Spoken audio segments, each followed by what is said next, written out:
So if you look at the model now, after I've just made these slight adjustments, you can see that it blends it in much better. Again, because you're saving these all on different layers, all these are going to be exported out as different layers as well. So when I hit save option, you'll see that all these options here are saved as different actual different objects within the folder. So when I open them in Photoshop, you'll see them appear all in different layers, and again you can adjust and modify these in Photoshop as well, so that's totally up to you. um, as I'm going to load up another texture now and pretty much do the same thing. So as you can see, I've got the top of the head. If you remember a few weeks ago when I was talking about in our lectures about taking different shots and different angles off the person in regards to doing photography for texturing, it's very important that you have a variety of a library for different angles. This is where your life becomes much more easier. You don't have to hunt around for them. It's the same person. You've got a lot of the options already available to you. So for instance, I'll just have to rotate this around, bring this underneath. So for instance, just position it right. It's roughly where I'm kind of happy with the actual model. So just to begin with, I'm gonna pretty much put this like this, just to get a roughly same kind of idea. So I'm gonna turn my symmetry off right now. Make sure that's off because we're working on the top view. I'm gonna create a new layer as well. Just here, top of the head, top. So just call it top. And now I'm gonna paint on top of the last layer.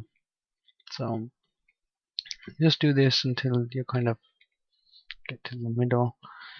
Because she's got like a plait, or her hair's tied over the back here, this again needs to be modeled in, and we haven't got it as a model, so we're just gonna roughly get the hair right. So it's not gonna be super accurate. It's just something that's close, maybe, just so we can look at our model and say that's enough complete. Again, so if I bring that all the way down, maybe shrink it a bit, we would have it with all these bits here.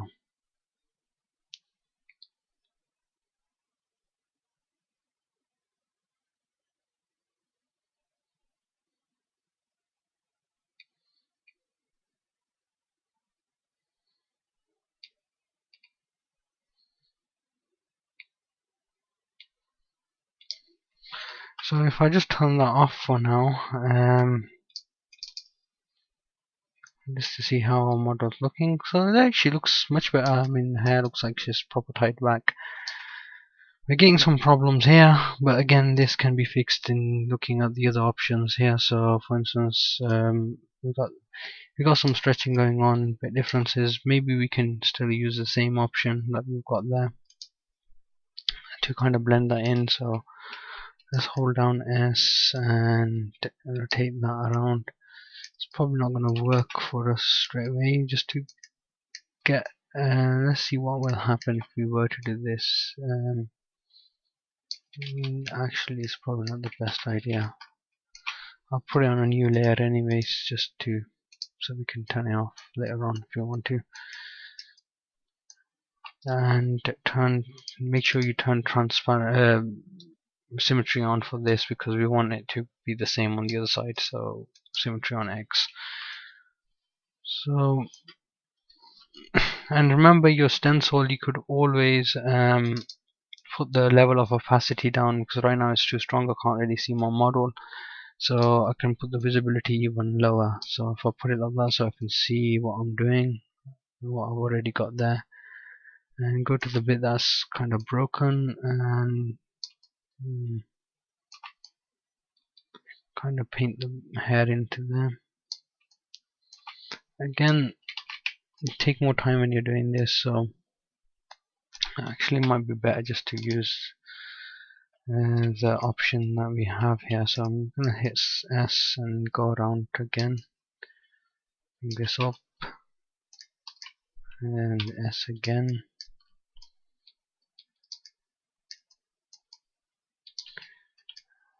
So put the visibility a bit more lower so I can see my model. So the hair's there, so we're in that kind of region.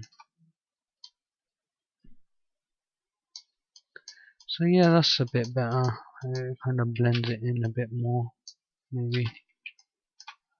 So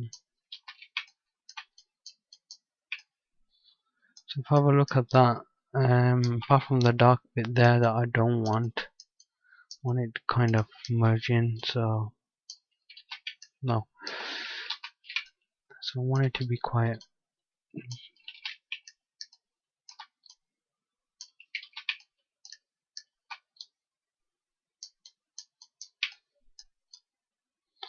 So yeah, that's much better. Again, you can adjust the settings to kind of make that meet. From the back it's quite stretched now, so if I go find my back view, again this it'll be completely up to you how you want to do this. So again, if I press S and make sure that the model is pretty much facing upwards, so I'm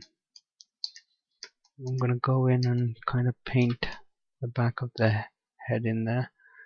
I'm gonna just leave it the way it is. I know this portion is not there in the model, so it's gonna look really off for now, but I'm just gonna leave that the way it is because we don't get to see it really. So go back into this view, the side view again. Make sure we get rid of this bun thing here and get that with hair.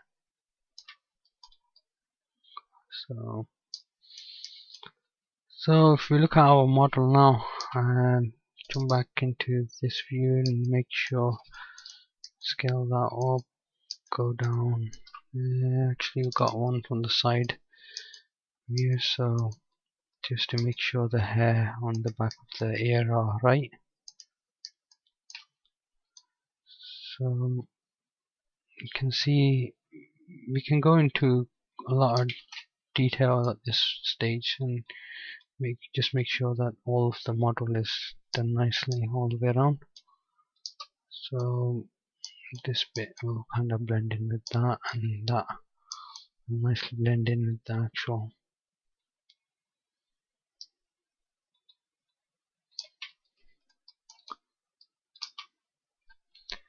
So if we jump back to the back view again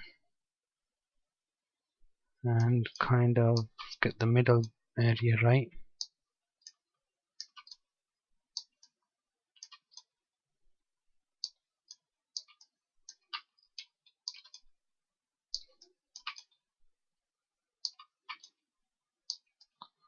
So as you can see, we're getting that nicely all the way around. So I'm gonna turn that off now because we're getting carried away. Like I said, if I was going to do the detailing, it would take much more longer. Again, I've got another shot just under the chin, so as you can see that's much bigger. So I'm gonna scale that, just gonna scale that down a bit, just them. And if I wanted to just get the, so the fact that I have all these different views as textures just makes my life much easier. So I can just pretty much go in here and do the bottom of the chin and get a nice enough texture in there. It's up to you if you think you need this. Sometimes you can just get away with the same kind of texture that on the area, just modified slightly. You don't have to go into this level of detail.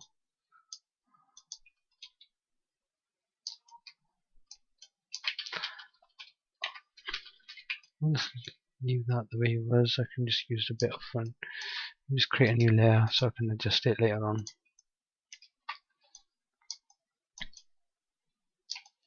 So it's a bit yellow, so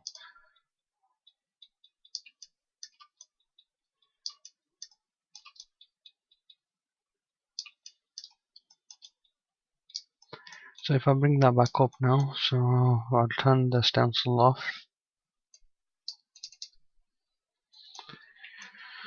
that's pretty much my texture there. I can obviously save this out. There's a bit of cleaning up to do next to the ear there, and it's apparent in this area as well. So let's get this view up and scale this.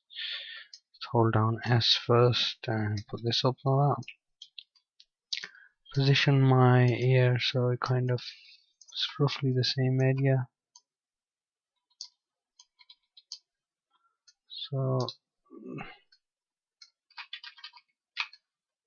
just this bit here we need.